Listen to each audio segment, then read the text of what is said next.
The golden lights of the Louis Vuitton store reflected in every detail of the room, but there wasn't enough brightness to hide the scene that transfixed everyone's gaze. A young mother, dressed simply and with a worn stroller beside her, discreetly held one of the bags on display. The salesperson, with a sneer, approached and, in a voice loud enough to echo throughout the room, said that this place was not for unqualified curious. Muffled laughter spread from the customers, and the mother, her face flushed with embarrassment, tried to return the item with trembling hands. The baby began to cry as if sensing her mother's pain. Another attendant, even more cruel, opened the door and ordered her to leave immediately, as if she were an intruder. The following silence was punctuated by contemptuous looks and venomous whispers, transforming that moment into a public wound. Amidst the humiliation, a man in an impeccable suit and a sharp gaze watched the scene silently. His footsteps echoed on the shiny floor until they reached the door where the embarrassed young mother was trying to leave. He didn't just ask her to stay. He announced in front of everyone that he had just purchased the entire store. The shock was immediate. The very salespeople who seconds before had spit arrogance now paled at the revelation. And to silence the last malicious laugh, the millionaire ordered the most expensive piece to be wrapped and delivered to the young mother, right there, under the perplexed gaze of the crowd. The atmosphere turned upside down in seconds, and every look of contempt turned into silent shame. The woman, who had been expelled, was now the center of a turn of events no one would dare forget. If this scene has already made you feel the shame, injustice, and unexpected twists that life can bring, don't miss it. Subscribe to the channel now to follow each new story that touches your heart and exposes the power of destiny. Leave a like to further strengthen this space where we reveal that no one stays on the ground forever. And write in the comments, do you believe that justice comes at the right time even when everyone seems against you? Your answer may inspire others who are also living their own silent battles. The Louis Vuitton store's ambiance resembled an untouchable temple, built of pale marble and impeccably polished glass that reflected the warm lights like rays of sunlight trapped in crystal. Every detail exuded exclusivity. The soft carpets muffling footsteps, the sweet, expensive perfume lingering in the air, the subdued whispers of wealthy customers window shopping as if choosing destinations, not just objects. In a world where each handbag cost the equivalent of many people's annual salaries, the entrance of a young single mother cut through the atmosphere like a silent shock. She wore simple clothes of worn fabric, but with a stroller at her side, she carried a stubborn dignity that clashed with the surroundings. Eyes rose one by one, as if she had invaded a sacred space. Some frowned, others allowed discreet smiles of contempt, and some whispered, believing the sound would be lost among the windows. The mother walked slowly, with measured steps, trying to blend into the space that clearly didn't accept her. He walked to one of the illuminated shelves, and his fingers touched the strap of a bag. The gesture was shy, almost reverent, as if the object were more than an accessory. It was the symbol of a world, too. Distant. The attendant watching from the back stepped forward, her gaze hard, as if she needed to defend the item from unworthy hands. The atmosphere grew dense, heavy. Other salespeople approached, not to help, but to keep watch. The feeling of exclusion was so palpable that even the baby, previously asleep, began to shift restlessly in the stroller, as if sensing the tension in the air. The contrast was stark. On one side, the enveloping, almost arrogant luxury; on the other, a young woman, marked by simplicity, but who maintained a steady gaze. Even when she knew every second there was an invitation to judgment. The store seemed to breathe against her, as if the entire space refused to accept her. It was the calm before the storm, the silent preparation for the moment when public shame would be dropped on his shoulders like 1,000 stones. Her past was marked not only by poverty, but by a series of losses that shaped her soul with harshness and silence. She grew up in a forgotten neighborhood, where the streets were cracked asphalt and the streetlights rarely worked. Her mother, exhausted by so many frustrations, abandoned the family when she was still a child, and her father, a man broken by alcohol and a lack of opportunities, couldn't bear the burden of raising her alone. Thus, from an early age, the protagonist learned to live in absence of affection, absence of stability, absence of a visible future. From adolescence onward, she worked in menial jobs, waiting tables, cleaning houses, caring for other people's children while still just a girl. Every dollar she saved was swallowed up by urgent needs, overdue bills, her father's medicine, food that was never enough. And when her father fell ill, she was the one who endured the sleepless nights, even as a teenager with dreams interrupted. However, life spared no further blows. Shortly after her father's death, she found herself pregnant, abandoned by a man who had promised to be by her side. She carried the pregnancy alone, facing disapproving looks and venomous comments about how impossible it would be to raise a child under such conditions. Yet, in every tear she shed, she discovered a strength she hadn't even known existed. The baby, when born, became her only anchor, the reason to get up every day, even though the exhaustion was unbearable. Each morning, before leaving for work, she looked at the child's serene face and silently promised that he would have a life different from hers. She carried this promise like a hidden flame, even when the neighbors mocked her, even when her boss exploited her, even when the broken-down bus left her 2 hours late for yet another cleaning job. She was a young woman, yes, but her soul marked by invisible scars. Deep down, her greatest desire wasn't luxury, but dignity, to be seen not as someone to be humiliated, but as someone silently fighting against a world that rejected her. Each step she took toward the entrance of that luxury store carried this entire history, a burden of ancient pain and insistent hopes that no one there could have imagined. In that same gleaming room, where every detail of the display seemed designed to alienate outsiders, the humiliation began to take shape, almost like a planned spectacle. Two salespeople leaning close to the counter exchanged knowing smiles as they watched the young mother staring intently at an expensive handbag. One of them, with an ironic tone and a voice loud enough to attract the attention of nearby customers, said he would bet his entire month's salary that she wouldn't have the courage to ask for the price. The other replied, laughing, that the bet should be even crueler. Not only that she had no money, but that she wouldn't even have the courage to touch a piece without leaving fingerprints. The provocation echoed like venom disguised as a joke, and some customers smiled discreetly, complicit in this gratuitous cruelty. The mother, noticing the commotion, tried to move away, but it was too late. A third bolder salesman approached her and asked cynically if she wanted to pay for the bag in 200 installments, because maybe that way it would fit the budget of those who came just to look. The collective laughter erupted, muffled, but enough to make her heart race and her face burn with embarrassment. The restless baby began to grumble in the stroller, and this sound was used as yet another source of ridicule. "You can't even get your son to sit still, let alone afford a bag like that," someone murmured behind her. The young woman, trapped between looks and words, felt as if she were in a judgment arena. It was the public exposure of her condition, turned into a joke by those who believed that luxury entitled them to demean the lives of others. The stakes weren't just about money, but about power. The power to decide who deserved to be there and who would be pushed out, marked by shame. The millionaire had observed the scene from the beginning, at first with the indifference of someone who sees other people's lives as background noise. But little by little his gaze fixed on the young woman. It wasn't just the contrast of her presence in that space, it was the silent firmness with which she tried to withstand the storm of looks and laughter. When she turned to leave, pulling the stroller as if dragging not just a baby but the entire weight of a hostile world, he took a few steps forward. The encounter was direct, inevitable. Her eyes, still teary with shame, met his. It was a look filled with pain, but without pleading. There was a dignity that defied the scorn around him.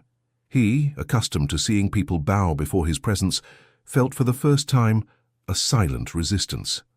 The young woman didn't know who he was, had no idea of the fortune he carried, and precisely for that reason, she didn't look at him with reverence, but with a mixture of contained anger and resignation. The air between them seemed to freeze for an instant. The most arrogant salesperson, unaware of the tension, approached and said mockingly that perhaps the gentleman would like to be more careful about where he spends his time, since that curious woman was disturbing the real customers. It was at that moment that the millionaire's eyes narrowed and he spoke for the first time. His voice was calm, almost cold, but so heavy that it silenced the room. He asked the young woman if that was the bag she liked. The silence that followed was absolute, as if each word had dropped like a stone into a pond. She, surprised, simply took a deep breath, unable to respond. The salesperson, trying to deflect the situation, laughed nervously, but the millionaire had already made up his mind. That moment marked the first contact between two opposing worlds, the vulnerability that refused to be crushed and the power that, for the first time, hesitated to be simply arrogance. The store seemed to hold its breath, but the salespeople, instead of backing down, seized the moment to intensify the humiliation. One of them, with a venomous smile, moved even closer to the young mother and, in front of the millionaire and the other customers, declared that it wasn't worth wasting time on someone who could never even afford the store's paper bag. Another employee, with a brusque and impatient gesture, pushed open the glass door and, without the slightest shame, ordered her to leave immediately if she wasn't going to buy anything. The impact was so brutal that even the baby, sensing her mother's nervousness, began to cry loudly, as if pain and shame had become one voice. Some customers laughed quietly, others pretended not to see, but everyone knew what was happening. A public, cruel expulsion, designed to mark the invisible boundary between those who belonged to this world and those who were nothing more than intruders. The young woman, her face burning with embarrassment, tried to straighten her cart so she could leave without disturbing anyone. But one of the salespeople, in a hurry to get rid of her, stepped forward and snatched the bag from her hands brutally, as if removing something dirty from the scene. The gesture echoed like a silent slap. Her eyes filled with tears, but she didn't allow them to flow. She lifted her chin, held the crying baby against her chest, and took a few steps toward the exit, her every move accompanied by scornful looks and venomous whispers. This wasn't just a scene of contempt. It was a public spectacle of exclusion. The sound of the door closing behind her resounded like a sentence, as if the world of luxury had spit out someone who dared for a few minutes dream of belonging. Inside, the silence was filled with muffled, nervous laughter, but no one realized that, in that very moment, the line of destiny had been drawn. She ran into him again days later, in an unexpected setting, at a discreet cafe in the city, far from the gaze of luxury and judgment. The millionaire, still intrigued by the scene in the store, approached her with a controlled arrogance as if to impose his presence, but, to his surprise, she didn't seem intimidated. On the contrary, she smiled calmly, almost ironically, and let out words that completely disarmed him. She said she'd known who he was from the first moment, that she knew his surname from business magazines, that she'd read about his family's empires and acquisitions, and then she added, with the serenity of someone bearing old scars, that no amount of money made him different in her eyes. What had happened in the store didn't surprise her, because contempt was an old acquaintance. She looked him in the eye, firmly, and said that the power of money was nothing compared to the power of the pain one learns to endure every day when one is born with nothing. The millionaire, accustomed to seeing everyone bow before his fortune, remained silent, unable to react to this woman who seemed small to the world, but gigantic to him. In that moment she revealed not only that she knew his identity, but that she didn't care. The shock was profound, because never before had anyone dared to treat him not as an untouchable god, but as just another man. The millionaire couldn't shake from his mind the firmness of that young woman who, instead of shrinking before his wealth, stared at him with an almost defiant serenity. Her reaction had stirred something he didn't quite understand, and so he decided to investigate her identity. He discreetly hired trusted people, hoping to uncover a common story, something that would confirm his suspicions that she was just another poor young woman lost in the world. But what he found shattered all his certainties. He discovered that she was the daughter of a man he had heard about many times as a child, a long-time family partner, someone who had participated in the early stages of the empire that now bore his name. In the documents and accounts that surfaced, The truth hit him like a blow. Years ago, his father had taken advantage of a crisis and cunningly taken everything from his partner, leaving him to fend for himself. This ruined partner was the young woman's father, who died in silence, carrying the guilt of not having protected his daughter from such a harsh future. She grew up in poverty, not by inevitable fate, but by a calculated decision by the family that now supported him. The millionaire, who had always believed his wealth was the fruit of merit and vision, discovered that part of the empire built around him was founded on the fall of a just man, and the pain of the daughter he was now unwittingly humiliating. The pieces began to fall into place in his mind with an unbearable weight. The dignity with which she had faced him came not only from the strength of survival, but from a silent inheritance. She carried in her eyes the memory of an injustice that had never been redressed. He, accustomed to buying everything, realized that there was nothing before her that he could repay. The secret of the past connected their stories in a perverse and inevitable way. This young woman was not just a stranger. She was the living reminder of the darkest debt his family had left behind. She vanished as if swallowed by the wind. After the silent revelation that she already knew who he was and his discovery of her past, there were no more meetings, not even news. The cafe where she usually appeared was gone. The phone number he managed to track down was unanswered. The address he'd obtained from reports seemed abandoned, with shuttered windows and neighbors who claimed not to know where she'd gone. Her absence became a strange weight, a void he couldn't ignore. For the first time in years, the millionaire missed someone not for their usefulness, not for the vanity of being admired, but for the simple, steady presence she carried. In business meetings, his mind was distracted by the memory of her gaze, that gaze that yielded to nothing. At night, alone in his luxurious penthouse, he stared at the dark ceiling and wondered if she was safe, if she had enough food, if the baby still cried when put to bed. Her silence became a form of power he couldn't handle. The more he sought her, the more he realized he had no control over her absence. And this feeling was devastating for someone accustomed to ruling the world with a signature on a contract. The days dragged on, the weeks passed, and her absence began to corrode his. Routine like hidden rust. He tried to occupy his mind with new acquisitions, expensive dinners, quick trips, but in every detail there was a memory of her. The firm gesture of raising her chin in the midst of humiliation, the calm voice that was unimpressed by his money, the baby that symbolized a future different from the one she herself had lived. Missing someone was new to him, but more than that, it was feeling powerless in the face of a disappearance that sounded like a sentence. She had decided to no longer exist in his world, and that choice haunted him like a shadow. The downfall didn't come with an immediate bang, but with murmurs that turned into waves impossible to contain. The video of the scene at Louis Vuitton, discreetly recorded by a curious customer, began circulating on social media. The images clearly showed the young mother being thrown out, the baby crying, the salespeople laughing, and in the background, the millionaire standing motionless, watching everything. Without intervening until the last moment, the public was unforgiving. Headlines on news sites plastered his image alongside words like arrogance, cruelty, and inhumanity. On television programs, commentators cited him as a symbol of the elite that tramples on the weakest. The empire of respect his family had built began to crack in the face of social judgment. Customers demanded a boycott of companies linked to his name. Hashtags demanding justice gained traction, and even investors began to question the wisdom of maintaining the association. At gala dinners, where he had once received applause, he now encountered sidelong glances and cold greetings.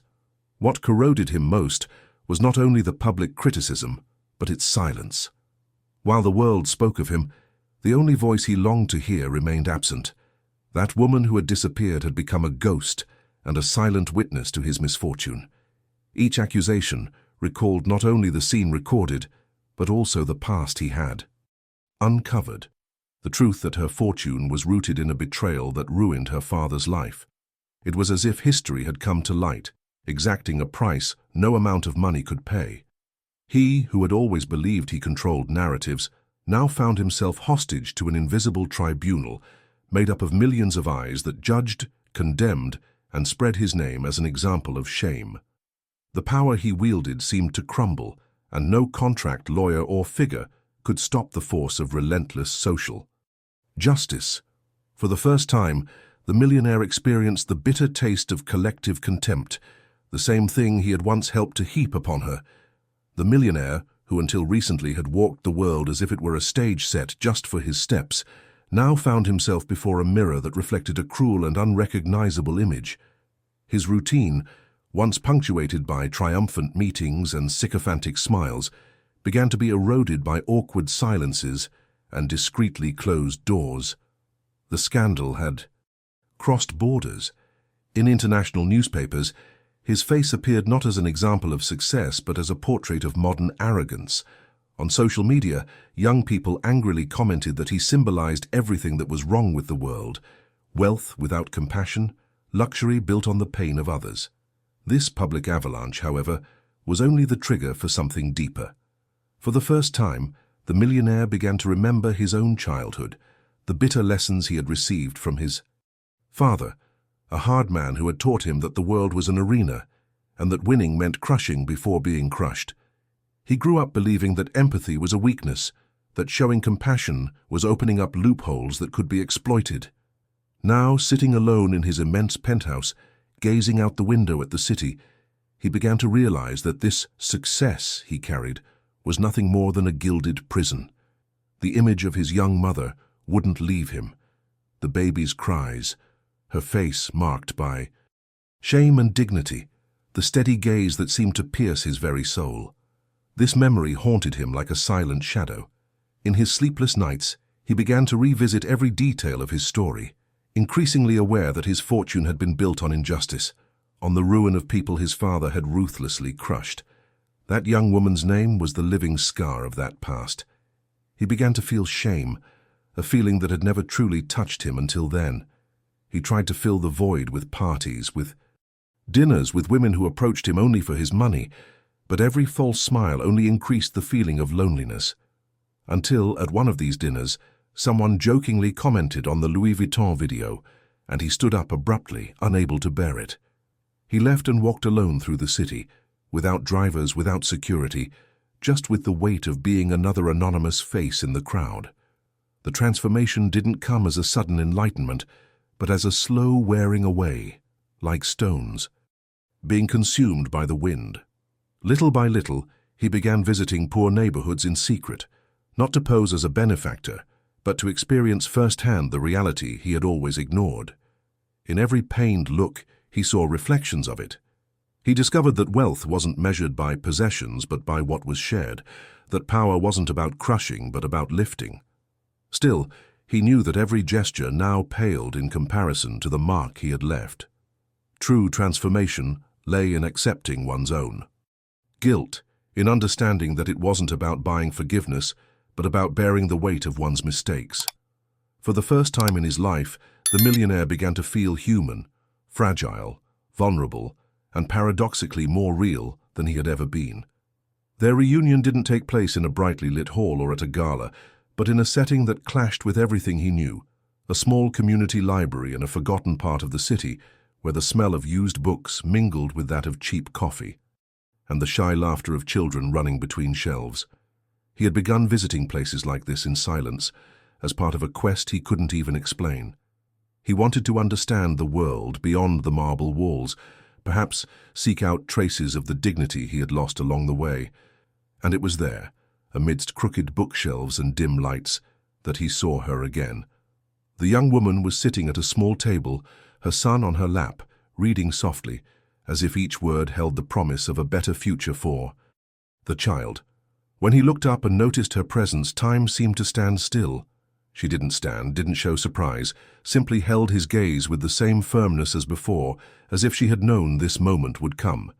He, who had already faced rooms full of shareholders and audiences of investors, felt his legs tremble before that simple woman. The silence between them was heavy, but not hostile.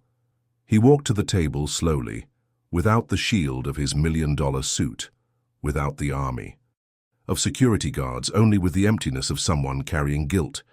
He sat across from her and for the first time had nothing to offer but words. He apologized, but not as if trying to buy forgiveness. His voice was choked, broken, charged with a sincerity he himself wasn't sure was sufficient. She didn't respond immediately. She simply adjusted her son on her lap and looked at him again, as if weighing every detail. The arrogant man from the store, the name that carried injustice, the now vulnerable gaze. The baby, curious, reached out his little hand toward him, and in that simple gesture there was a humanity no contract could erase. He smiled for the first time in a long time, a shy, almost childlike smile, and that moment broke the barrier that separated him from her. There was no applause, no audience. It was simply a silent reunion, fraught with everything said and unsaid, with pain, with revelations, and with the inevitable feeling that fate had made it a point to once again cross paths between two worlds that should never have met, but now could no longer forget. She listened to him in silence, and in that silence there was more power than in any words. The millionaire spoke with a trembling voice, begging for a second chance, not in the romantic sense, but in the human sense, a chance to prove he could be different, that he had learned something from the pain and shame. But the young mother knew that life wasn't about belated gestures or promises spoken in an emotional tone. She watched him like someone analyzing a puzzle, remembering every moment she was humiliated, every tear she shed alone in the dark, every scar her family bore thanks to his blind ambition. There was no hatred in her eyes, but neither was there any rush to absolve him. The weight of her decision was greater than the curiosity of someone hoping for redemption. She took a deep breath, gently ran her hand through her son's hair, and lifted her chin as she always did when she had to. "Face the world," she said with a firmness that echoed like a sentence, that she wasn't there to forgive or take revenge. She was simply there to move on. Forgiveness would perhaps be possible one day, but not now. Revenge would never be hers, because she didn't want to emulate the cycle of cruelty that had destroyed her childhood. What she wanted was to keep walking, no longer carrying the weight of stories she hadn't chosen to live.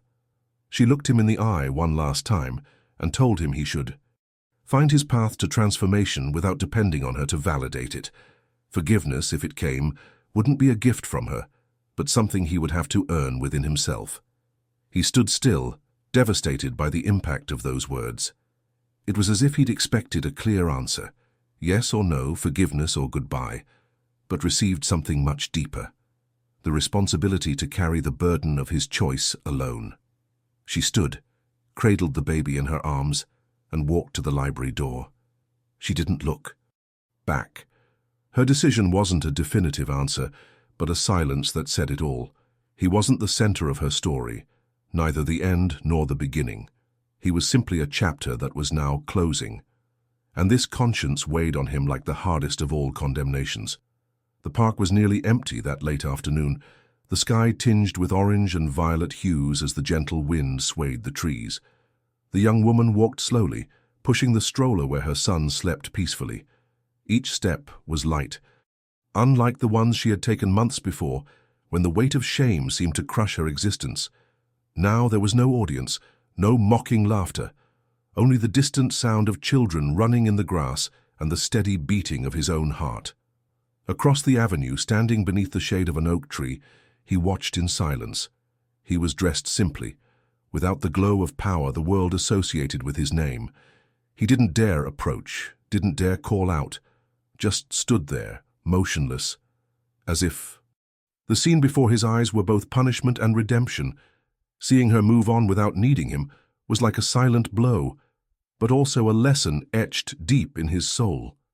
The young woman paused for a moment, raised her eyes to the fiery-hued sky, and took a deep breath, as if thanking life for still being able to dream despite everything.